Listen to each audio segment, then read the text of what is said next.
गंसे गेस्ट हाउसखौ 3 कौटियाव मानगोनां हाग्रामा महिलारि सारा लुफुंनानै आबुं महर मोनहोयो। बेराफारसेथिं बे 3 कौटियाव लुफुंनाय मोनसे गेस्ट हाउसखौ रिपेयारिं खालामनो थाखाय 12 कौटि रां नांगौ मानगोनां प्रमद बर' बिथांनो। आरो जोंनि बे आसाम स्टेटआव बिटिसिनि दानि चिफ मानगोनां हाग्रामा महिलारि सारा टप 5 रेंकआव मासि आवग्रिनो हानाय सासे गोख्रों पलिटिशियान, सासे गोख्रों पलिटिकेल लिडार। दिनै जायफोर लिडारफ्रा लोरबांथि आखुनि, गावनिखौल' मोनबानो गोजोनग्रा, बे लिडारफोरा उदै बुंखाजोबनाय नालाय जानला मेनला बाथ्राफोरखौ पलिटिकेल प्लेटफर्माव ससियेल मिडियानि गेजेरजों बुङो।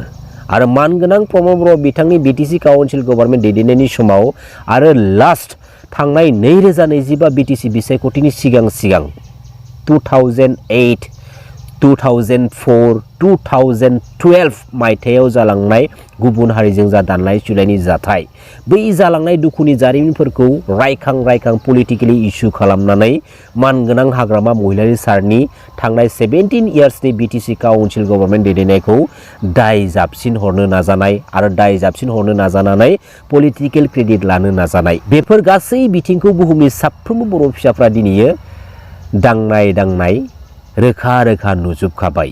जेराव जायनि फिथाइ महरै थांनाय 2025 बिटिसि बिसायख'थिनि गेजेरजों मानगोनां प्रमद बर' बिथांनि दैदेननाय इउपिपिएल पार्टिया गासै मोन 7थाल' सिट लानानै देरहासार जानो हादोंमोन। जोबोद सोमोनांथावना। बेराफारसेथिं बर' हारिनि माहारियारि आफाद दुलाराय बर' फरायसा आफादनि माखासे गोख्रों दैदेनगिरिफ्राबो मानगोनां प्रमद बर' बिथांनि दैदेननाय इउपिपिएल पार्टिखौ हेफाजाब होदोंमोन। दिनै जों गोबां बर' एरियाफोराव थांबाथाय रायलायनाय खोनायो नैबे मोनसे बाथ्राखौ लानानै जे मोनसे हारिनि माहारियारि आफाद बायदिनि माखासे गोख्रों दैदेनगिरिफ्रा थांनाय 2025 बिटिसि बिसायख'थियाव इउपिपिएल पार्टिखौ हेफाजाब होदोंमोन। मोनसे माहारिनि माहारियारि आफादनि गोख्रों हेफाजाब मोनसे मोननानैब्लाबो थांनाय 2025 बिटिसि बिसायख'थिनि गेजेरजों इउपिपिएल पार्टिया जास्ट फर अनलि मोन 7थाल' सिट बिसोरो देरहासार जानो हादोंमोन। बेराफारसेथिं बिपिएफ पार्टिया मोन 28टा सिट्स देरहानानै स्टेट आरो सेन्ट्रेल लेभेलनि पलिटिकेल सिस्टेमाव मोनसे सोमोनांथाव पलिटिकेल रेकर्डखौ थांनाय 2025 बिटिसि बिसायख'थिनि गेजेरजों दिन्थिफुंनो हादोंमोन। दा दिनै जों मोनसे बाथ्राखौ रायखांफिननांगोन, मानगोनां प्रमद बर' बिथांनि लिडारशिपआवनो लिडिंआवनो बर' हारिनि गोथार गणतान्त्रिक लामानि सेपारेट स्टेट बड'लेण्ड मुभमेन्टआ गोख्रोंनिफ्राय गोख्रोंसिन जाबोदोंमोन। आरो मानगोनां प्रमद बर' बिथांनि दैदेननायावनो बे बर' हारिनि गोथार गणतान्त्रिक लामानि सेपारेट स्टेट बड'लेण्ड मुभमेन्ट खालामनाया थांनाय 2020-23 जानुवारि बिटिआर एग्रिमेन्टनि गेजेरजों बहाबा गोमानानै थाबोबाय। दिनै जोंनि बे बिटिसि काउन्सिल पलिटिकेल सिस्टेमाव 4-5 लिमिटेड बर' लिडार्सफोर दङ। जाय 4-5 बर' लिडार्सफोरा गावसोरनि माखासे पलिटिकेल बेनिफिट्स मुलाम्फाखौ मोनहास'आ मोनोब्लाथाय जोंनि बर' हारिनि माखासे इयुथ्सफोरखौ गावसोरनि फिसिनानै दोननाय जाहो लोंहो इउज खालामनानै दोननाय बै माखासे बड' इयुथ्सफोरखौ इउजलेस खालामो, माखासे गाज्रि आबहावाफोरखौ सोमजिहोनो थाखाय थुनज्रायो। जेराव जोङो मोनफ्रोमबो बिटिसि बिसायख'थियाव बे साधारन पलिटिकेल इस्युखौ लानानै गावजों गावनि गेजेराव बुलायलायनाय, सोरखौबा न'आव थांनानै धमकी हैनो नाजानाय, सोरनिबा न'आव हरनि समाव थांनानै बायदिसिना मिनिंलेस पइन्ट्सफोरखौ लानानै सोंथि खालामहैनाय। दिनै जाय मानसिया नंखाय लामाजों फैनानै लिडारशिपनि बिबानखौ मोननो हादों, बे लिडारनाव कुनु मोनसे पजिटिभ लाइननि सोंथि आरो बाथ्रा थाया।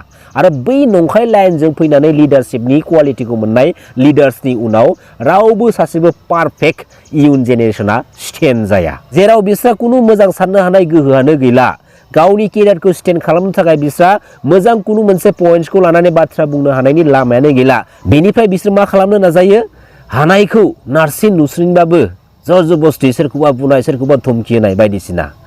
बे पलिटिकेल प्लेटफर्मा सोरखौबा धमकी होनानै, सोरखौबा बुनानै, सोरखौबा होसोनानै, सोरखौबा गाज्रि राव बाहायनानै रुलिं खालामनायनि सिस्टेम नङा।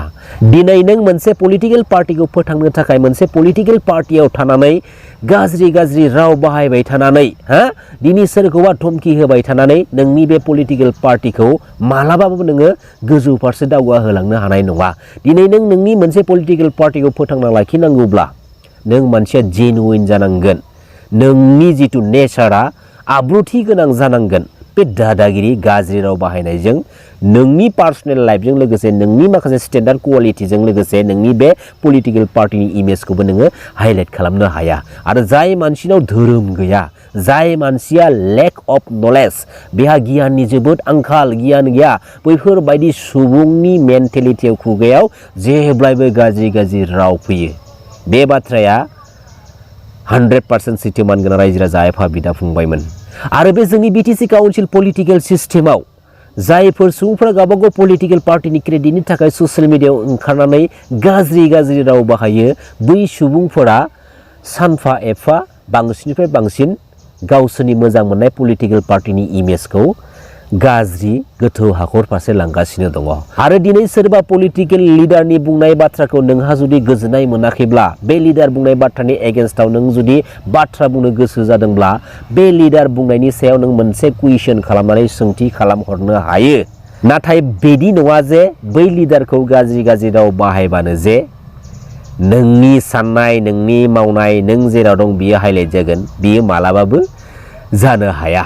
दिनै साफ्रोमबो पलिटिकेल लिडारफ्रा गावबा गावनि पलिटिकेल केरियारजों लोगोसे गावबा गावनि पलिटिकेल पार्टिखौ स्टेन्ड खालामनो थाखाय गोबां रोखोमनि गोबां जेनुइन पलिटिकेलि डिबेट खालामनायखौ जों नुनो मोनो। नाथाय जोंनि बे बिटिसि काउन्सिल पलिटिकेल सिस्टेमाव ओरैबायदि जाथावथारि बाथ्राफोरखौ रायखांनानै पलिटिकेल इस्यु खालामनाय जों नुनो मोनो, जेराव जोंनि बर' हारिनि बिखायाव जालांनाय दुखुनि जारिमिननि बाथ्राफोरखौ रायखां सोरबा सासे बर' लिडार दैदेनगिरिखौ दायनिगिरि खालामनो नाजानाय।